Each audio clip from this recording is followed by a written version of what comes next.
Hey y'all, it's your girl Jessie Milani and we are back with another video. This video is about why I left America and I moved to Paris, France with my mom. How it's been living in Paris and what's next. There's a lot to get into and I know y'all been waiting for this update, so let's get into it.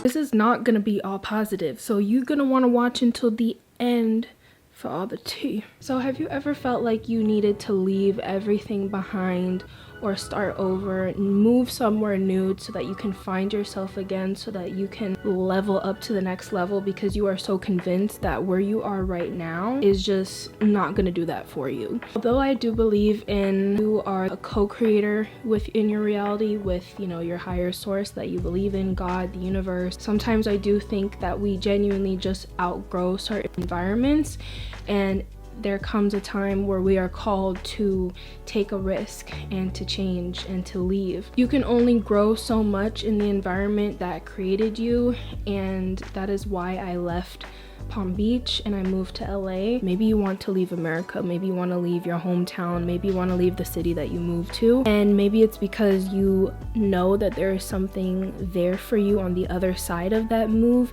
that staying where you are currently is not going to give you, no matter how much you change your mindset. And I have a lot to share with you about how my experience has been. So why did we leave? If you know my mom and if you've been to our places once, you know, she and my dad divorced and got our own place for us, you would know her obsession with the Eiffel Tower. My brother's friend came over and one time she was like, "You have a lot of Eiffel Towers." We literally counted like 35 Eiffel Towers, and it was that moment where we were like, okay, she has an addiction, and it only got worse. Like, my mom decorates very beautifully, so it was something that was so subtle. This is my mom's 9th time in Paris. This is my 2nd time. I came for the first time 2 years ago in 2022, and my mom has always dreamed of retiring and living in Paris. I moved to LA in 2019 and I'd been living there for 5 years to pursue my dream of becoming a model. And if you don't know me and if you don't recognize me, I mean, I have braids right now, but this is typically what I look like, and I made my modeling dreams come true, and it's been a huge success for me. In the last couple of years, I've been called to leave LA because I feel like I've done everything that I needed to for my career that I wanted to before I got there. Since I've been living there, I don't feel safe in LA. It's on the opposite side of the country of the United States from, you know, my family, and it has been a lot of surviving since the pandemic than like really living. My mental health has definitely taken a toll since I moved there. I want to make a separate video for what living in LA was like for 5 years and how it went and why I left a little bit more in detail. I really want to stay on topic. It's not out of the norm that my mom and I took this leap and moved to Paris. So my dad is an international airline pilot of 40 plus years. He's retired now. I was actually born in Brussels, Belgium, in Stenokerzil. My dad is an airline pilot. He's not in the army, which a lot of people think is the reason why I was born over there and why my family was living there for 4 years. My sister lives in Portugal with her husband and their dog, and my dad lives in Colombia, and I actually just went to Cartagena. I mean, he doesn't live in Cartagena, but I just visited him there. My brother was once trying to live long-term in the Netherlands. My sister, when she finished college, she studied abroad and she traveled like all over Europe and Asia, Australia, New Zealand, like by herself. We were living in Alaska for a couple months once. My family lived in Malaysia before. My dad's side of the family, they would often travel with like my parents and my siblings well before I was born, and go to France and Germany and all over all these different like European countries and Asian countries. So yeah, both sides of my family are very well traveled, my dad's side and my mom's side. When my grandfather passed, my family on my mom's side started making it a tradition where we all traveled together, literally in packs of like 20 something, like 20 to 26 of us, all stay together. And so coming from a family that's lived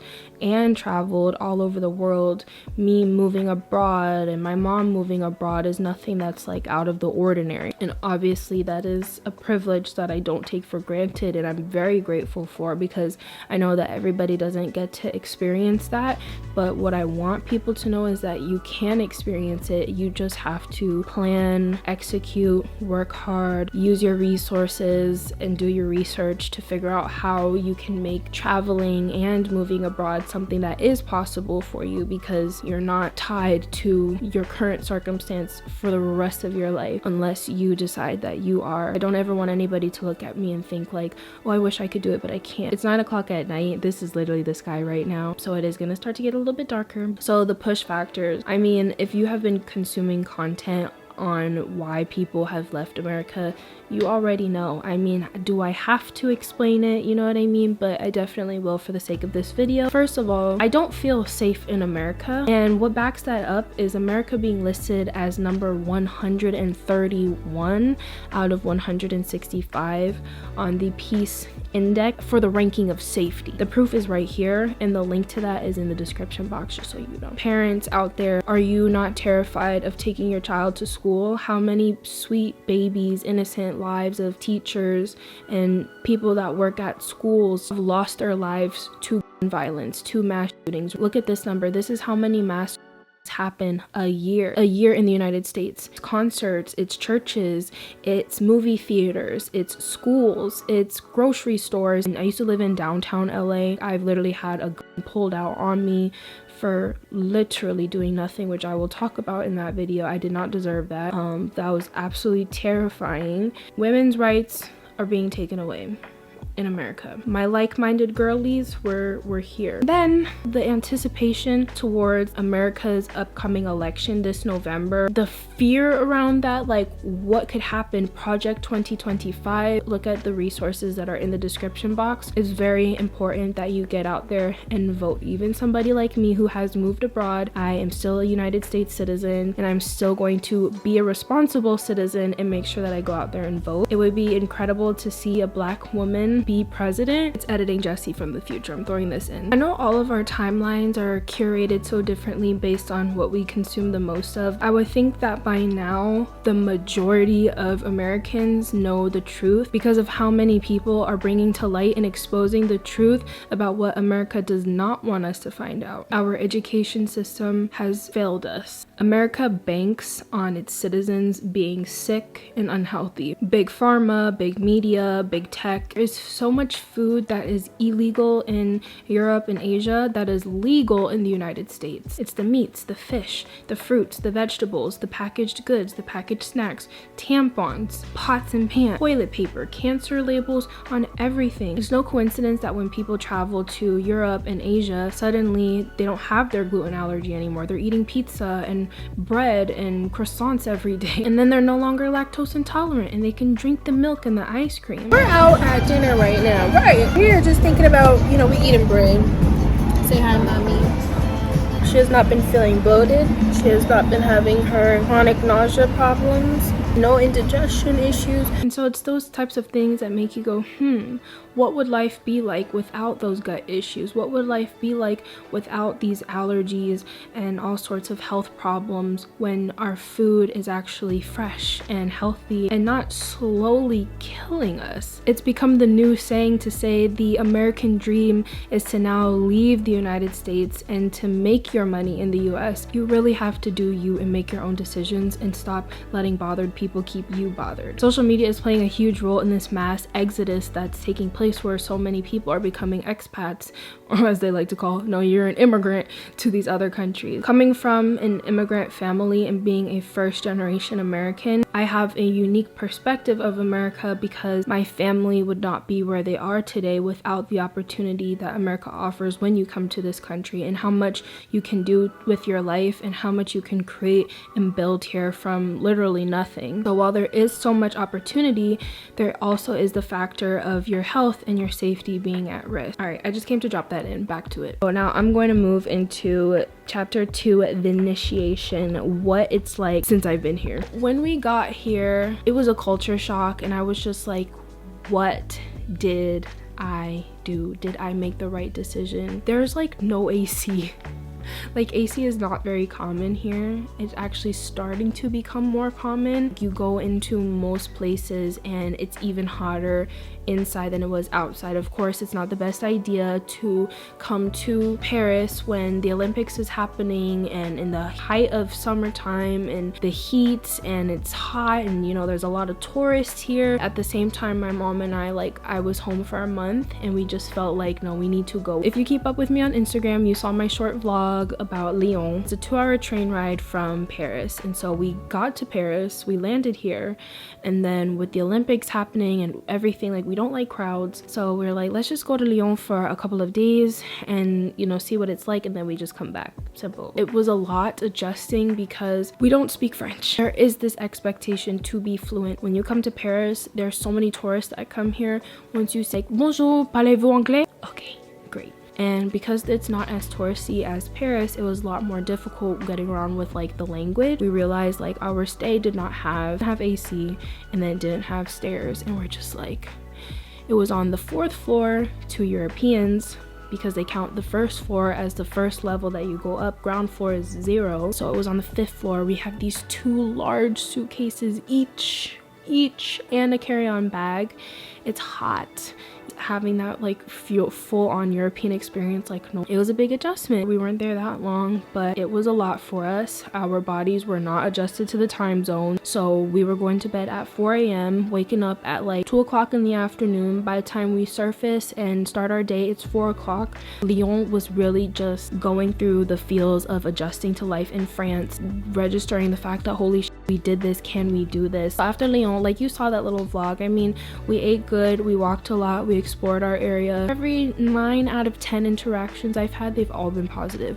1 out of 10 of them have been like, that was just so unnecessary and so rude. Okay, no, there's been about 3 times. Like, some of the French like to pretend like they don't understand me even when I'm speaking French to them. When we left Lyon, we were to take the train. Our train got canceled. There was something that happened to all the trains going to Paris from Lyon, so we had to rent a car. That was a whole thing. So I actually got to drive from Lyon to Paris, and I felt like I was driving in California. The highways, same type of infrastructure. So when we got back here, so this is our 4th stay that we're in, and this is our long-term stay, so we're gonna be here for a little while. Paris consists of 20 districts, and they're called arrondissements. Each district has its own different vibe, you know, like each town, each city has its own different vibe. You have to like know about every arrondissement and like be able to pick which one best suits you. So this is how I was feeling when we were in an arrondissement that I did not like.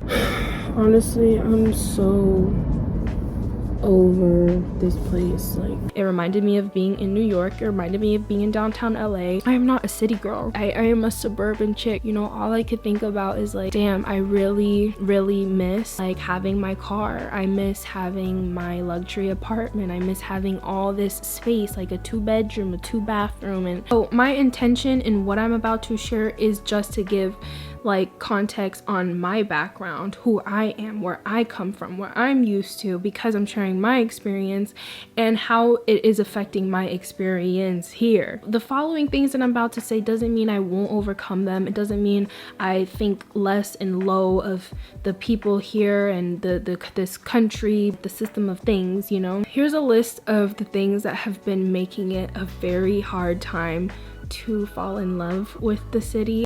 So I'll start it off with the positives.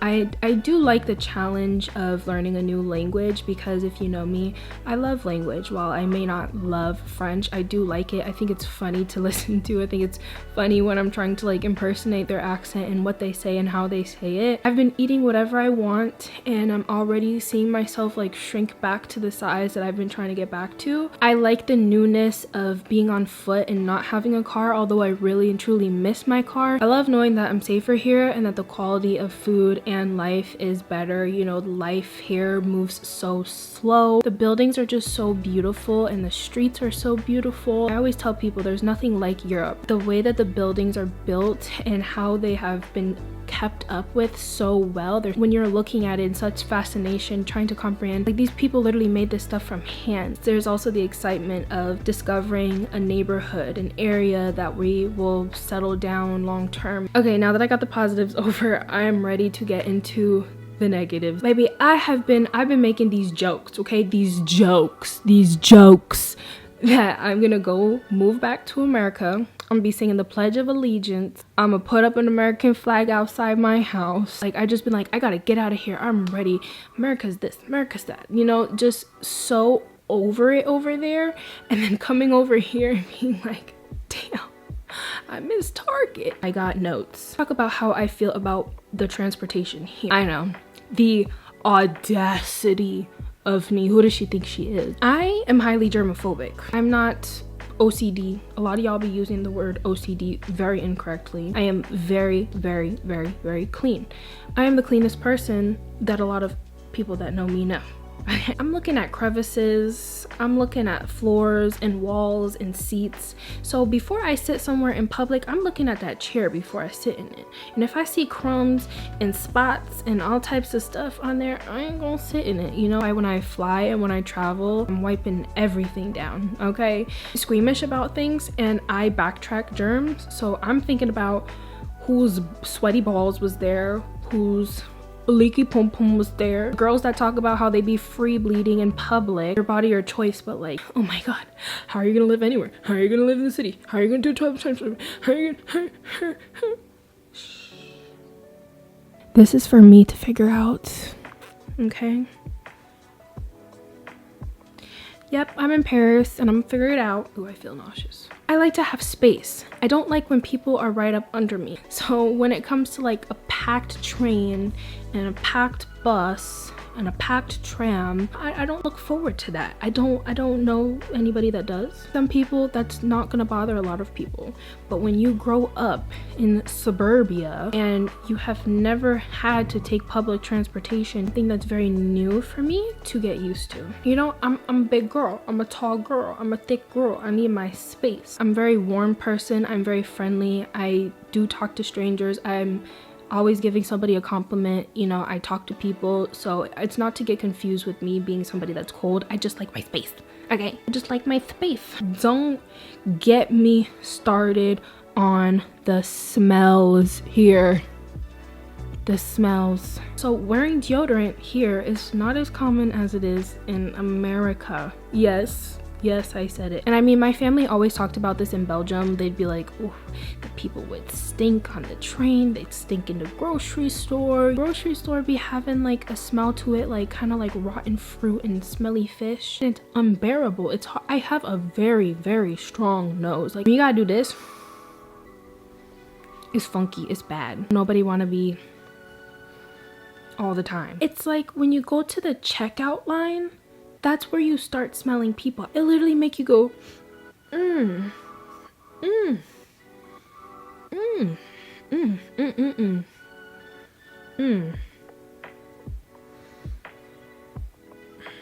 It's just, it be bad. Like, when I tell you it be bad, it be bad. One time, like, it was so bad the other day. I was in self-checkout and there was this beautiful girl next to me. But honey, I had to walk away because she smelled so funky. It was like she ain't bathed in a month. Yeah, my mama was like, she was not having it when we were in another little grocery store. And, you know, everything is like small here. It's not, you know, this big grand grocery store. It's everything is on a much smaller scale here in Europe, if you don't know that, in comparison to America. America, everything is just, you know, I don't care where you are from, there is no reason to have bad hygiene. It makes you so unattractive to have bad hygiene. I've been calling my brother. It's so funny the way I be having him dying laughing with all my jokes. He said that all his friends are like asking him, you know, how's your mom and your sister, you know, they just like, how are they liking Paris? And I was literally like, so if you are one of those people, hi. I was just on a roll with him and my mom, and I was like, pick me up. Like, I am ready to go. Like, I miss America. Use our daddy flying benefits and come pick me up.